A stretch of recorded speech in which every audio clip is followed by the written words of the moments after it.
enfants bien-aimés. Salut, salut partout dans le monde. Shalom, shalom. Nous vous aimons tellement et nous demandons d'abord de vous abonner pour avoir encore plus de nos informations et regardez jusqu'à la fin de notre mission d'aujourd'hui. Nous sommes aujourd'hui avec quelqu'un qui n'est pas visiteur, qui n'est pas Moupaya. Il est notre papa, on était avec lui la fois passée et il est toujours avec nous depuis qu'on était dans l'autre chaîne là, mais on est ici avec lui pour parler d'un thème très capital concernant l'adoption. Je suis pasteur Lydia Bodi, comme vous connaissez la mamie. C'est l'émission des imitateurs de Christ qui sera présentée aujourd'hui et nous allons vraiment bien manger, très bien manger et nous aurons à savoir plus sur l'adoption. Alors que notre papa est déjà là, nous ne pouvons plus traîner avec notre parole directement. Nous passons le micro au prophète Sergio Armando. Shalom prophète. Shalom maman, pasteur Lydia. Nous avons la joie de vous recevoir aujourd'hui vraiment à notre mission, encore une fois, des imitateurs de Christ. Et nous voulons parler de l'adoption. Je crois que vous allez bien, prophète. Très bien, je vous remercie pour cette occasion, cet amour de nous appeler encore sur votre chaîne. Et nous saluons aussi tous les spectateurs, les bien-aimés qui nous suivent. Et que Dieu vous bénisse. Gloire à Dieu. Prophète, je voulais plus qu'on développe l'adoption. D'abord, avant d'y entrer, qu'est-ce que l'adoption? La définition du mot adoption, c'est quoi au juste? Ok, merci beaucoup. L'adoption, c'est un mot qui peut être utilisé dans tous les sens, et principalement le sens juridique et familial. Quand on dit adoption, c'est tout simplement dans la langue grecque, l'adoption signifie que ou l'esthésia ou l'othesia. L'othesia en grec signifie la position des fils. La position des fils. C'est-à-dire que c'est une relation filiale à laquelle nous, comme chrétiens, rachetés, nous avons été prédestinés par Dieu, le Père, et cela a été rendu capable possible à travers la rédemption accomplie par son Fils Jésus-Christ de Nazareth. C'est ça, en grosso modo, et d'une manière résumée, ça signifie l'adoption. La définition de l'adoption, c'est une position des fils. En grec, cela signifie, et c'est une relation filiale à laquelle nous, tant que chrétiens, rachetés, qui ont été prédestinés par Dieu le Père, et ça a été rendu capable à travers la rédemption accomplie par son Fils Jésus-Christ. C'est ça. En fait, contexte, on parle de l'adoption. Oui, on parle de l'adoption, premièrement, comme une position, comme je viens de le dire par la définition, la position que quelqu'un doit occuper comme fils. Nous, aujourd'hui, comme chrétiens, nous ne sommes pas esclaves. Notre position par rapport à notre Dieu n'est pas une position d'esclave. D'abord, je vais vous révéler quelque chose qui est très important aujourd'hui. Du temps de la Bible, Dieu était connu comme omnipotent, Dieu était connu comme omniscient. Quand tu demandes à Abraham, tu diras que c'est Jéhovah Jireh. Quand tu demandes à Abraham, et demande même à David, tu diras que non, l'Éternel est ma justice et tout ça qu'on sort. Mais Dieu n'était pas révélé comme un père pour nous. Dieu n'était pas révélé comme un père pour nous. Je commence par là. C'est quand Jésus-Christ est venu, qu'il est venu nous présenter le Dieu, non comme Jéhovah Jireh, non comme Jéhovah Shammah, comme vous pouvez l'appeler, par tous ces noms-là, les attributs que vous pouvez donner à Dieu. Parce que la terre, le ciel, toute la créature pouvait démontrer ce que Dieu était. sa puissance, par tout ce que les récits bibliques, nous voyons sa puissance, nous voyons par la création tout ce que Dieu a fait là. Mais pour que Dieu puisse être connu comme Père, c'est Christ qui nous l'a révélé. C'est Christ qui nous a révélé. C'est-à-dire qu'aujourd'hui, Dieu n'est pas le Dieu de la création seulement. Le Dieu n'est pas seulement le Dieu d'Abraham seulement, comme on peut l'appeler, le Dieu d'Abraham, d'Isaac et de Jacob. Mais aujourd'hui, il est devenu notre Père à travers Jésus-Christ. Alors, quand nous comprenons que non, Dieu est notre Père, nous maintenant, en tant que chrétiens, nous devons comprendre notre position. Nous ne sommes pas comme Israël. Israël, Dieu marchait avec Israël comme un peuple. Écoutez très bien. Dieu a marché avec Israël comme une nation, comme un peuple. C'est pour cela aujourd'hui, il y a des gens qui disent, vous êtes des nations. Oui, je comprends. Mais Dieu a marché avec Israël comme un peuple, comme une nation. Mais aujourd'hui, du temps de l'Église, Dieu ne marche pas avec nous comme le temps d'Israël. Nous, on n'est pas un peuple comme Israël. Vous voyez ça? Nous, au temps de l'Église, nous sommes des fils. Pas comme un peuple, nous sommes des fils. C'est Israël qui était le peuple, mais nous, l'Église, sommes des fils.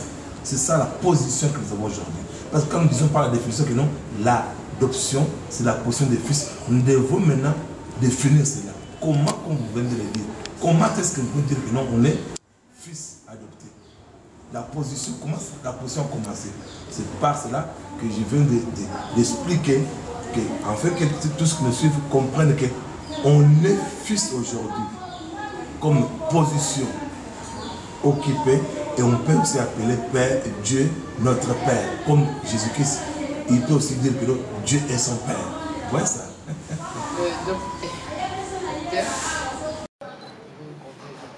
En fait, par rapport à ce que vous dites, Christ aussi, un peu nuancer un peu, si vous pouvez nuancer un peu, et Christ aussi a été adopté, ou Christ qui a adopté l'Église, cette nuance un peu, nous voulons un peu comprendre ça. Ok. Dans la Bible, si vous comprenez très bien la Bible, il dit ceci, Ephésiens chapitre 1, verset 5. Lisons. Ephésiens chapitre 1, verset 5. Ephésiens chapitre 1, verset 5. Si vous voulez lire, parce que j'aime bien qu'on lise, pour dire que nous puissions peut donner quelque chose qui n'est pas... Nous lisons au nom de Jésus. Ok, verset 7. Ok, alors. Nous ayons prédestiné dans son amour à être ses enfants, d'adoption par Jésus-Christ, selon le bon plaisir de sa volonté. Il dit quoi? Il nous a prédestinés pour nous adopter. Vous voyez ça? Pour lui, par Jésus-Christ, selon les bons plaisirs de sa volonté. Continuez. Jusqu'au verset 7.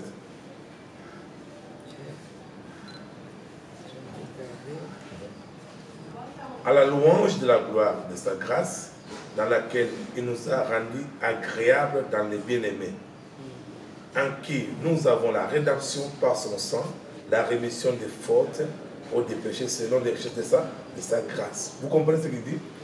Il dit que nous avons été prédestinés pour nous adopter pour lui, par Jésus-Christ.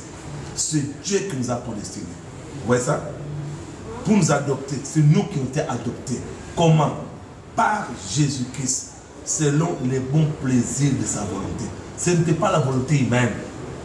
Vous voyez ça? Ce n'est pas une volonté humaine, c'est selon la volonté divine. Il nous a prédestinés à travers Jésus-Christ, ou par Jésus-Christ, pour nous adopter. Comment?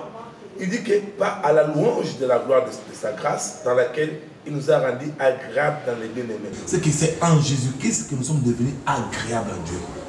C'est qu'auparavant, nous n'étions pas agréables à Dieu. Pourquoi cela? Parce qu'il dit quoi? Il dit que nous étions esclaves du péché. Ça, c'est Paul qui dit chez les Romains. Il dit que nous étions esclaves du péché. C'est que vendus au péché. Regardez la position que nous occupions. On n'était pas fils. Vous comprenez bien? Nous étions comment? Esclaves. Comment? À travers les péchés. Alors je dis à tous ceux qui nous suivent que quand tu te livres au péché, tu deviens esclave du péché. Parce que Paul dit que non, quand tu obéis à quelqu'un, tu deviens comment? Tu deviens son esclave. Nous étions esclaves du péché. Ça, c'est le premier point. Vendu au péché, esclave du péché. Ça, c'est la position que nous occupions. Deuxième point, qu'est-ce que Pierre dit? Pierre dit ceci. Pierre dit que non. Et il nous a rachetés. Comment? Il nous a rachetés comment? À la vaine manière que nous vivions selon le nom de nos pères. C'est que chacun qui nous suit aujourd'hui, tu ne peux pas m'inventer les coutumes, les traditions. Parce qu'il dit que non, la vaine manière de vivre de nos pères, par les coutumes, par les traditions, ils étaient comment? Esclaves. C'est celui qui vit sur les coutumes, celui qui vend les traditions, il est encore esclave. Il n'est pas encore fils. Vous comprenez très bien. Celui qui vit sur les péchés, il est comment? Esclave. Celui qui vit sur la coutume, la tradition, le combat, esclave. Vous voyez la position qu'on occupait? Plus loin, apôtre Paul parle chez les Galates, il dit quoi? Il dit que non. Il nous a racheté de la malédiction de la loi. Ah, je comprends. La nuance, maintenant, c'est le troisième point. Il dit quoi? Il nous a racheté comment? De la malédiction de la loi. Il nous a racheté. C'est lui aussi qui vit sous la loi. Il est esclave de la loi. Il n'est pas encore fils. Alors, celui qui vit sous le péché, il est esclave. Deuxième point. Celui qui vit sous la coutume, et la tradition, il est encore esclave. Il n'est pas fils. Celui qui vit sous la loi, qui croit qu'il peut accomplir toute la loi, il n'est pas fils. Il est encore comment? Esclave. Vous voyez ça? J'ai expliqué ça pour que les gens me comprennent très bien. Rentrons un peu derrière, par rapport à l'ancienne alliance, l'adoption au peuple d'Israël. Si vous pouvez nous parler de ça, est-ce que le peuple d'Israël avait bénéficié aussi de l'adoption ou il y a un autre langage que... Il dit ceci, il dit qu'il nous a rendu agréables dans les bien-aimés. Il nous a rendu agréables dans les bien-aimés. Donc si vous comprenez que Israël c'était un peuple choisi par Dieu. Et quand apôtre Paul et quand apôtre Pierre parle, il dit quoi? Il nous a racheté la mauvaise manière de vivre de nos pères. Il s'adresse à qui? À Israël. Vous voyez ça? Il s'adresse à Israël qui croyait que par la loi ou par les traditions juives, il veut se rendre agréable à Dieu. Mais ici, il dit quoi? Il nous a rendu agréable comment? En Jésus-Christ. Vous voyez, il y a la différence. C'est en Jésus qu'aujourd'hui, nous sommes devenus agréables à Dieu pour devenir comment? Des fils. Et alors, pour les gens qui ne sont pas en Christ, qui sont détachés. Ok, celui qui n'est pas encore en Christ aujourd'hui, je vais expliquer avec une illustration. Celui qui n'est pas en Christ aujourd'hui, il n'est pas encore fils. Il est une créature de Dieu. Il n'est pas encore fils. Pour devenir fils, pour être, on parle de sens d'adoption, il faut devenir fils. Il faut prendre la position de fils. Alors pour prendre la position de fils, il faut être en Christ. C'est là où Dieu nous voit agréable. Il nous rend agréable. Vraiment. C'est tellement bien. Concernant l'adoption, nous sommes là en train de parler de l'adoption selon la Bible. Pas l'adoption, mais ça va du même sens. L'adoption, c'est que nous voyons dans la nature, adopter un enfant, et c'est le même travail que Christ a fait pour nous. Aujourd'hui, nous sommes Église des dieux. Par rapport à ce qui est dit dans le livre de Romains, que vous étiez de greffe, détaché, vous attachez à un moment. Le verset, ça j'ai un peu oublié, les oliviers sauvages, oui, par rapport aux oliviers sauvages. Alors, il y aura un moment où l'église sera détachée et par la suite, ça sera comment exposé et cette adoption prendra fin quand? Nous voulons savoir. Ok. Et ce message que tu parles, ce n'est pas un message pour l'église. J'aimerais te donner un message pour l'église. Ça, on parle d'Israël. Ouais, ça. Il dit, nous avons la rédemption par son sang, la rémission des péchés selon les richesses de sa grâce. Dieu est riche. Par sa grâce, il est riche. Ça, c'est selon l'élection. Il est riche. Il dit que non, ils seront de nouveau. Comment? récupérer. Il n'a pas abandonné son peuple. Mais ça, ce n'est pas le message pour nous les chrétiens aujourd'hui. Je veux me parler du message pour nous, l'église aujourd'hui. Qu'est-ce qu'il dit aujourd'hui? J'aimerais un peu parler pour l'église aujourd'hui. Alors pour que tu comprennes, je ne voulais pas même beaucoup s'attarder là-bas sur Israël. J'aimerais parler de l'église aujourd'hui. Alors, Galates chapitre 4, verset 4 à 5. Galates chapitre 4. Galates chapitre 4. Galates 4, verset 1. Galates chapitre 4, verset 5. Je parle de l'église. Okay. Parce que la question qu'il doit poser, ça c'est ce que l'apôtre Paul dit chez les Romains. Mais j'aimerais que tu comprennes ce qu'il dit chez les Galates. Il dit quoi? Or, j'ai dit qu'aussi longtemps que l'héritier est encore à bas âge, il ne diffère point d'un esclave, quoiqu'il est seigneur de tout. Mais il est aussi sous des tuteurs et des curateurs jusqu'à l'époque fixée par les pères. Vous comprenez? Ainsi, nous aussi, lorsque nous étions en bas âge, nous étions asservis sous les éléments du monde. Mais quand l'accomplissement du temps est venu, Dieu a envoyé son fils né de la femme, né sous la loi, afin qu'il racheta ceux qui étaient sous la loi, afin que nous restions l'adoption. Vous comprenez? C'est qu'on ne peut pas prétendre être fils sans comprendre que nous étions d'abord rachetés. J'aimerais que les gens comprennent ce que j'ai expliqué à l'introduction.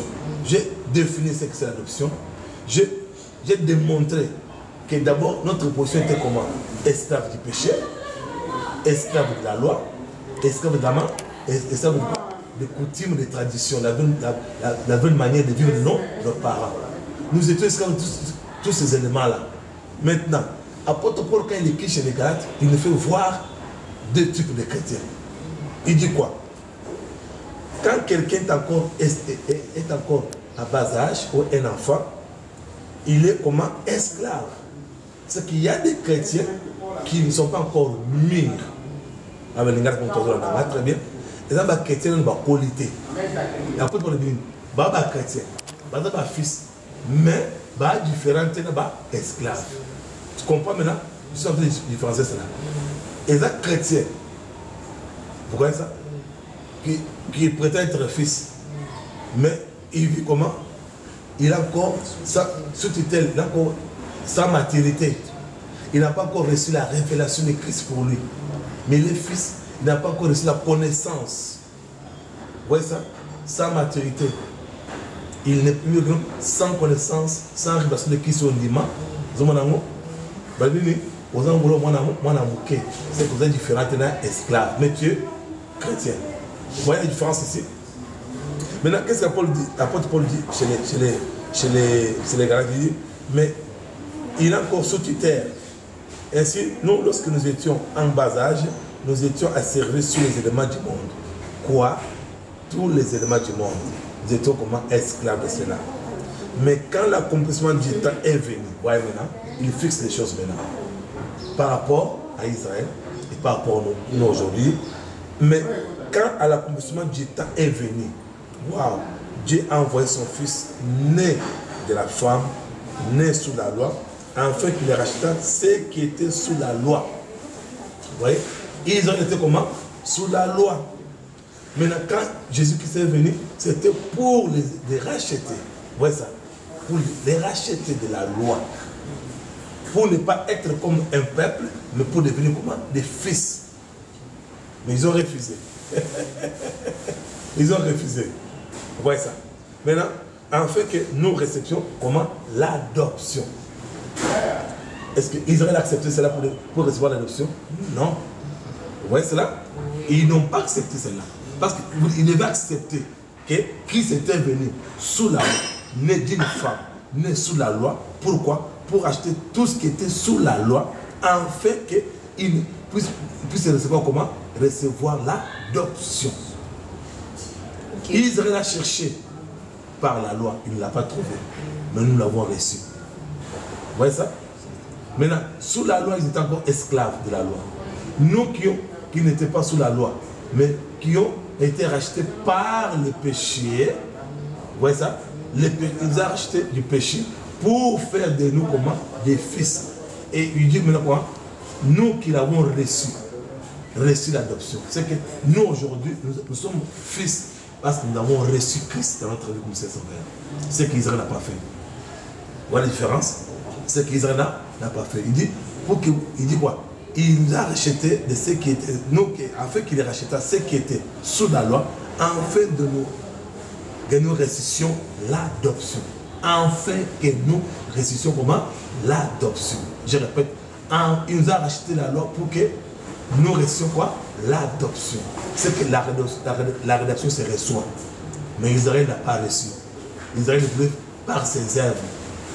Comment dire quoi? Par ses œuvres, prendre ça par force. Vous voyez ça? Prendre ça par les efforts d'accomplir toute la loi. Mais nous avons reçu. Ce qu'ils ont cherché par force, par la loi, ils n'ont pas trouvé. Mais nous, parce que nous avons reçu par la grâce. Merci beaucoup.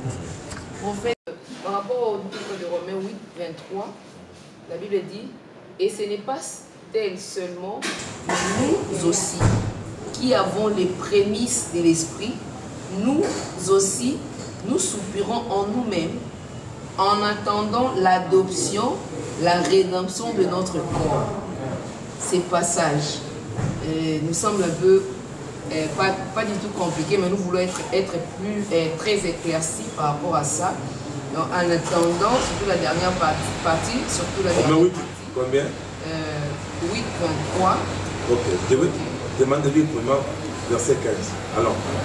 Verset 15, on a dit, et vous n'avez point reçu un esprit de servitude pour être encore dans la crainte, mais vous avez reçu un esprit d'adoption par lequel nous crions Abba Père. Qui? Nous. Malgré que les questions, les réponses, c'est pas nous, mais je réponds. Les questions, c'est pour vous, et les réponses, c'est pour vous, les questions pour nous. Il dit que nous avons reçu quoi? L'esprit non de servitude pour être dans la crainte. Tu comprends? Nous avons reçu quoi? Un esprit non de servitude pour être dans la crainte, mais nous avons reçu l'esprit d'adoption par lequel nous crions Abba Père. Tu comprends maintenant? Alors le verset que tu as donné. 23. 23, il dit quoi? Et ce n'est pas seulement. Et ce n'est pas elle seulement, pardon, mais nous aussi, nous avons les prémices de l'esprit. Nous aussi, nous soupirons en nous-mêmes en attendant l'adoption, la rédemption de notre corps. L'adoption en attendant l'adoption, la rédemption. Merci. Il y a des phases. Il y a des phases. Nous avons, il dit que, verset 15, il dit quoi? Il dit que nous avons reçu l'esprit non de servitude dans la crainte. Et on n'est pas esclave. Mais nous avons l'esprit de quoi? L'adoption. Maintenant, nous devons crier avec confiance. Dire quoi? Nous sommes enfants de Dieu et Dieu est notre Père. L'esprit qui est en toi n'est pas un esprit de servitude. Molimo toyamba est molimo ya kubanga te. Molimo ezakata biso, eza molimo ya boumbuté. Molimo to limite molimo kozokana nini avant Père. C'est pour cela pour la Bible a dit que nous étions scellés pour le jour de la rédemption. C'est que l'esprit est racheté. Tu comprends très bien? Tout se passe par l'esprit. L'âme est en train d'être sauvée. Mais le corps attend quoi? Les jours de la rédemption. Tu comprends ce que je veux dire? C'est quelque chose. L'esprit est sauvé. Tout ce que je suis en train de parler ici, tout se passe au niveau de l'esprit. L'esprit est sauvé. Tu es d'accord avec moi, maman Lydia? L'âme est en train d'être sauvée. Jour au jour, quand nous recevons la parole de Dieu, l'âme est en train d'être sauvée. Mais le corps attend quoi? La rédemption finale. Ce sont deux choses différentes que nous devons situer. Le corps attend la rédemption. Ce corps ici. C'est pour cela, quand tu lis Paul chez les Corinthiens, il dit quoi? Nos corps ici seront comment? Transformés. Vous voyez ça? Il dit la transformation du corps. C'est ce que nous attendons. Mais on est déjà sauvés. Tu comprends très bien? Ok. Rapidement, la différence entre l'adoption et la rédemption. La rédemption, c'est délivrer quelqu'un, moyennant le rachat d'un prix d'une rançon. Vous voyez ça? Délivrer quelqu'un, rendre quelqu'un libre ou racheter quelqu'un, moyennant le rachat par le prix d'une rançon. Vous voyez ça? Il nous a d'abord racheté. Comment? Il dit, Christ a été fait notre rédemption. Ça c'est 1 Corinthiens chapitre 1 verset 30. Il dit, Christ a été fait par Dieu notre rédemption. Vous voyez ça? Il nous a d'abord racheté pour faire de nous ses enfants. Je suis en train de positionner les choses. Il nous a racheté. Première chose, c'est qu'il a fait. De quoi? Je t'avais expliqué ici. Du péché. J'étais esclave du péché. La position qu'on occupait. Du péché. On peut devenir directement fils sans d'abord être délivré du péché. Délivré du péché. Délivré de la loi. Délivré de quoi? La belle manière de vivre. Vous voyez ça, de la tradition, de la coutume. Et maintenant, il nous a prédestinés en Jésus-Christ pour être comment? Ses fils. Nous recevons l'adoption. C'est après la rédemption que nous recevons l'adoption comme des fils. Nous prenons la position des fils. Bien que nous avons reçu la position des fils, mais il y a encore des chrétiens, comme il les parle chez les Galates, qui jusqu'à aujourd'hui, ils ne sont pas encore positionnés comme des fils. Bien qu'ils soient des fils, ils sont encore immatures. Comme immatures, qu'est-ce que Paul dit? Ils ne sont pas différents comme un esclave. Mais il est sauvé. C'est ça le problème. C'est là le problème. Tu comprends? Dans l'esprit, tu es sauvé. L'âme est sauvée, mais le corps attend la rédemption. Non. Vous voyez ça? Qu'est-ce qu'il faut faire? Il faut encore gêner. Il faut faire ceci. Non, non. Le jeûne n'est pas mauvais. Mais quand tu prends le jeûne maintenant, pour dire c'est pour mortifier le corps. C'est pas ça ce qu'apporte Paul dit. Je vais expliquer ça un jour. Je dois mortifier mon corps. C'est pas ce que la Bible déclare. Donc sous les pieds, sous les pierres. Sous les pierres. Non, c'est pas ça. Le corps n'a rien. Non. Alors je dois Non. briser. Ça, ce sont les œuvres mortes de l'homme. C'est ce qu'on nous a appris. On a fait ça. Ça, c'est les œuvres mortes de l'homme. Je vais expliquer ça. Mais tu vas tuer le corps. Tu oublies que le corps est ton Saint-Esprit. Dieu t'a donné ce corps comme une habitation. N'oublie pas cela. Vraiment, au fait, pour quelqu'un qui n'a pas encore attendu ces messages, qui ne connaît rien de l'adoption, qui ne connaît rien de la rédemption, qui ne connaît rien de Christ, je veux que vous puissiez vous adresser à cette personne. Avant d'arriver là-bas, je vais quand même éclairer quelques métiers avec les publics. Quand tu lis le livre de Luc chapitre 15, c'est un exemple qui va aider beaucoup qui nous suivent pour bien comprendre les messages de Jésus. Luc chapitre 15 nous parle de l'histoire d'un père qui lui parle sur Christ. J'aime bien quand Christ parle. Il dit quoi? Un père avait deux fils. Un a fait quoi? Le plus jeune a demandé sa richesse, l'héritage. Pour faire quoi? Pour partir. Il est parti. La Bible nous explique comment ça a été. Il a tout gaspillé chez les prostituées, avec les amis, tout. Il est revenu. Regardez ce qui se passe. Quand il revient, la Bible dit quoi? Dans sa pensée, il a dit quoi? Mais les serviteurs de mon père ne manquent pas à manger. Quand de même je vais rentrer chez lui, même s'il ne va pas me considérer comme un fils, mais un jour pour l'esclave. Ça, c'est la mentalité de beaucoup qui me suivent aujourd'hui. Cessez d'avoir la mentalité des esclaves. C'est pour un peu de couper ce précisément ce que je viens d'expliquer ici auparavant. Boutique la mentalité à bas esclave. L'esprit qui est en toi témoigne que tu es fils. Tu peux appeler Père, Dieu ton Père. Nous occupons la même position que Christ. Comme Christ est fils, nous sommes des fils. Lui est grand frère, nous sommes des petits frères. C'est ce que la Bible déclare. Lui est devenu le premier-né, nous sommes devenus ses frères. Il n'a pas honte d'appeler des frères. Nous sommes des frères de Christ. Nous occupons cette position-là. Voilà, tu n'es pas esclave. Tu es héritier et co-héritier avec Christ, comme tu viens de le dire. Quand on dit co-héritier, c'est-à-dire que non, les gens qui ont le même compte ensemble. Vous voyez ça? Nous avons le même compte ensemble, le même droit ensemble, même position, même droit.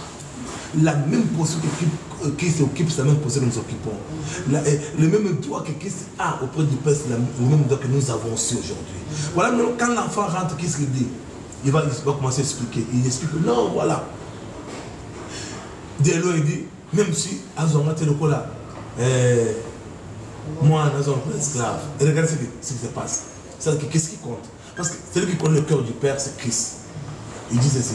Quand il arrive à Fukami, il dit papa Mouni, papa Sali, papa est habillé. Il commence à expliquer. Papa, j'ai fait ceci, j'ai fait cela. Papa lui dit non. Il dit quoi? Au lieu de mon enfant, il dit mon fils qui était perdu. Vous comprenez cela? Mon enfant, il dit mon fils qui était perdu. Nous, on n'est pas des enfants, nous sommes des fils. Un enfant n'est pas différent d'un esclave. Nous, on est des fils. Un fils, c'est la maturité, la connaissance, la compréhension des choses spirituelles qu'aujourd'hui, nous occupons cette position-là. Et personne ne peut nous tirer cette position-là. Vous voyez ça? Personne ne peut nous occuper, nous tirer cette position-là. Papa, tant qu'on lié à Yambié, a dit mon fils qui était perdu, il est revenu. Vous voyez ça? Maintenant, les grands frères là où il était, à côté papa et puis si, bozo là bas sika, bolati ça. Bozo sandala sika, bolati ça. Bobo manini nyama. Donc, makamunyo sozo salawana. Makamunyo salawana c'est qui mange. C'est qui ombre où ils image en qui aujourd'hui. Donc les veaux gravés au moment c'était de racheter mon na mabenyo nyonso. Il occupe la position. Et une position de Tokolumano Zate. Pour qu'on fait comprendre les Amotoké, Hébreux chapitre 9. C'est là où tu vas comprendre ce très bien. Hébreux chapitre 9. Body TV, abonnez-vous massivement à notre chaîne Body TV officielle. Vous allez regarder encore plus nos émissions. Nous parlons de la part des dieux partout dans le monde. Pasteur Israël Minaro, on est là pour vous. Appelez-nous partout. Nous sommes disponibles en Angola, au Congo démocratique, en Europe aussi bientôt. Body TV va vous communiquer déjà la personne à qui vous pouvez rencontrer pour l'émission. Nous vous aimons vraiment. Nous continuons toujours notre émission avec le prophète Sergio Armando de l'église El Bethel, cité de David. Merci beaucoup. Hébreux chapitre 9. Il dit quoi? Verset 11. Hébreux chapitre 9, verset 11. On lit jusqu'au verset 14. Hébreux 9, 11, 14. Hébreux 9, 11, 14. Hébreux 9, 11, 14. Ok. Mais Christ est venu comme souverain sacrificateur de biens à venir. Il a traversé les tabernacles du plus grand et du plus parfait, ce qui n'est pas construit dans le main d'homme, c'est-à-dire qui n'est pas de cette création. Et il eut entré une fois pour toutes dans les lieux très saints, non avec le sang des boucs et des veaux, mais avec son propre sang, ayant obtenu une rédemption éternelle. Car le sang du taureau et des boucs et le sang et la cendre d'une vache répandue sur ceux qui sont souillés sanctifie et procure la pureté de la chair. Combien plus le sang de Christ qui, par un esprit éternel, s'est offert lui-même sans tâche à Dieu. Purifiera-t-il votre conscience des œuvres mortes, afin que vous serviez le Dieu vivant? Amen. Vous comprenez? Il dit comment? C'est par son sang. Christ est venu comment? Christ est venu comme souverain sacrificateur des biens à venir. Vous voyez ça? on explique tout ce qu'il a fait là. Il dit, par son sang, il est tenté une fois pour toutes. Une fois, pas deux fois. Il dit, il est tenté une fois pour toutes, ayant obtenu une rédemption éternelle. Car les cendres des boucs de taureaux, même les cendres qu'on aspergeait sur des choses tuées, et sanctifié pour la pureté de la chair. Il dit que les sangs de Jésus-Christ nous a rachetés. Nous a procuré la rédemption. Et cette rédemption comment? Éternelle. C'est qu'on est fils de Dieu éternellement. Ah. Sur la rédemption éternelle, écoutez-moi toi qui me suis. Si on est fils de Dieu, la rédemption éternelle, les saluts éternels, les pardons éternels. Les fils là, les jeunes garçons croyaient qu'à cause de ce qu'il avait fait, le père veut les rejeter, les considérer comme un esclave.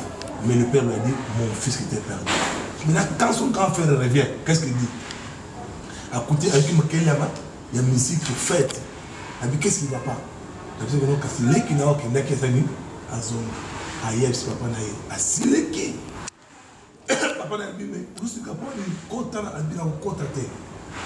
pourquoi abi nazakana o mikolo nyonso nasala ko nyonso malamu ate ko bebiselo ko bokote yo mais mais ça le commence à de garder la mentalité là nazana mikolo nyonso na bebiselo ko yo ata bokote no pesa ba pelo ko malamu papa il dit tout ce que j'ai est à toi.